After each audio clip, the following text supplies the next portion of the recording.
రాజకీయ పార్టీ నాయకులు కానీ వాళ్ళ అనుచరులు కానీ ఎదురు పార్టీ చెందిన నాయకుల మీద అదేవిధంగా అనుచరుల మీద వాట్సాప్లో కానీ ఫేస్బుక్లో కానీ వాళ్ళు విమర్శిస్తున్నట్టు వీడియోలు పెడుతున్నారు.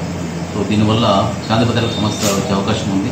సో కాబట్టి ఎటువంటి పరిస్థితుల్లో కూడా నాయకులు కానీ వాళ్ళ అనుచరులు కానీ ఎటువంటి పరిస్థితుల్లో వాళ్ళని ఎటువంటి వాళ్ళ ఎదురు పార్టీకి సంబంధించిన వ్యక్తుల మీద కానీ ఎటువంటి పరిస్థితుల్లో విమర్శించకూడదు. వాళ్ళకి ఏదన్నా విమర్శించాలనుకుంటే మాత్రం వాళ్ళకి సంబంధించిన ఇన్ఫర్మేషన్ ఏదైతే ఉందో తమ అధికారుల దగ్గరికి వెళ్ళి వాళ్ళు రిప్రజెంట్ ఇచ్చుకుంటే తర్వాత చర్య తీసుకుంటారు.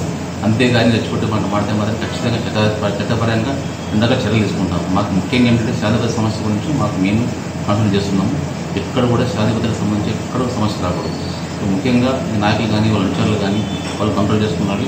ఎక్కడ కూడా ఎదురు పార్టీకి సంబంధించిన వ్యక్తుల మీద కానీ వాళ్ళ అనుచరుల మీద కానీ విమర్శ చేయకూడదు. ఇటువంటిది మాకు నోటీస్ వస్తే మాత్రం ఖచ్చితంగా చర్య తీసుకుంటాం. దయచేసి అందరూ కూడా గమనించండి. Thank you.